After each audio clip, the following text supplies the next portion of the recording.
दोस्तों, फिरौन की हलाकत के बाद बनी इसराइल के लोग गाय की पूजा करने लगे। फिरौन के जुल्म से आजाद होकर सब ईमान लाए और हजरत मूसा अलैहिस्सलाम को खुदावंद करीम का ये हुक्म हुआ कि वो 40 रातों का कोहे तौर पर एतिकाफ करें। इसके बाद उन्हें किताब यानी तौरात दी जाएगी। चनाचे हजरत मूसा कोहे तौर पर चले गए और बनी इसराइल को अपने भाई हजरत हारून अलैहिस्सलाम के हवाले कर दिया। आप 40 दिन तक दिन भर रोजादार रहकर सारी रात इबादत में मशगूल रहते। बनी इसराइल में एक हरमी शख्स था जिसका नाम सामरी था, जो निहायत गमरा कुन शख्स था। इसकी माँ ने बरादरी में रसवाई और बदनामी के डर से इसको पैदा होते ही पहाड़ के एक गार में छोड़ दिया था और जब्राइल अलैहिस्सलाम ने इसको अपनी अंगली से दूध पिला पिला कर पाला था। इसलिए यह हजरत जब्राइल अलैहिस्सलाम को पहचानता था। इसका पूरा नाम मूसा सामरी है और हजरत मूसा का नाम भी मूसा है। सामरी की हैसियत लोगों में ऐसी थी कि इसकी बात को अहमियत दी जाती और अमल किया जाता। जिन दिनों हजरत मूसा अलैहिस्सलाम कोहे तौर पर मौतकिफ थे, सामरी ने आपकी गैर मौजूदगी को गनीमत जाना और फितना बर्पा कर दिया कि सामरी ने बनी इसराइल के सोने चांदी के ज़ेवरात को मांग कर पिघलाया और इससे एक बिछड़ा बनाया। और हजरत जब्राइल अलैहिस्सलाम के घोड़े के कदमों की खाक जो इसके पास महफूज थी, इसने वो खाक बिछड़े में डाली तो इसके असर से वो गोश और खून में तब्दील हो गया और गाय की तरह डक्कारने लगा।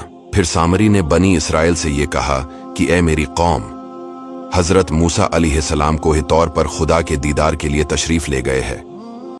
हालांकि तुम्हारा खुदा तो यही बिछड़ा है, लिहाजा तुम इसी की इबादत करो। सामरी के इस तकरीर से बनी इसराइल गमराह हो गए और 12,000 आदमियों के सिवा सारी कौम ने चांदी सोने के बिछड़े को बोलता देखकर इसको खुदा मान लिया और इसके आगे सरबसजूद होकर इस बिछड़े को पूजने लगे। दूसरी तरफ हजरत मूसा अलैहिस्सलाम अपने रब की मनाजात से मुशर्रिफ होकर कोहे तौर से अपनी कौम की तरफ वापस पलटे तो चौकी अल्लाह ताला ने उन्हें खबर दी थी कि सामरी ने उनकी कौम को गमराह कर दिया।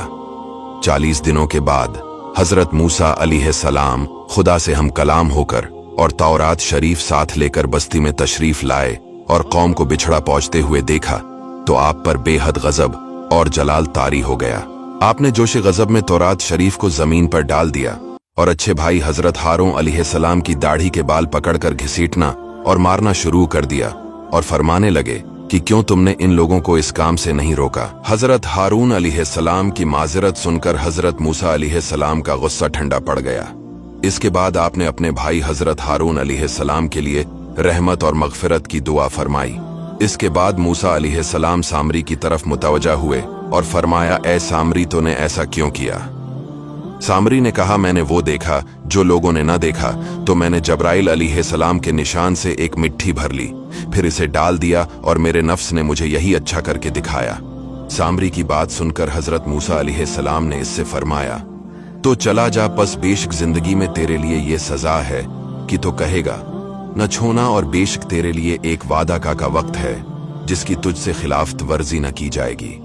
चनाचे सामरी का मुकम्मल बायकाट कर दिया गया और लोगों पर इसके साथ मुलाकात बातचीत हराम कर दी गई। और अगर इत्तिफाकन कोई इससे छो जाता तो वो और छोने वाला दोनों शदीद बुखार में मुब्तला हो जाते।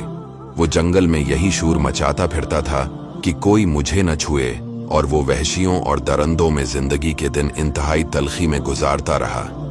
आज भी मुशरक और बदप्रस्त लोग अपने बतों के हवाले से शाबदे दिखा दिखाकर अपनी कौम को बदप्रस्ती पर लगाए रखते हैं। यही हाल बनी इसराइल का हुआ था कि ये लोग इतने कम अक्ल थे कि इतनी बात भी समझ न सके कि ये बिछोड़ा न तो इनसे सवाल जवाब की सूरत में कलाम कर सकता है, न इनकी कोई रहनुमाई कर सकता, तो ये माबूद किस तरह हो सकता है। रब तो वो है जो अलीम, खबीर और हादी है।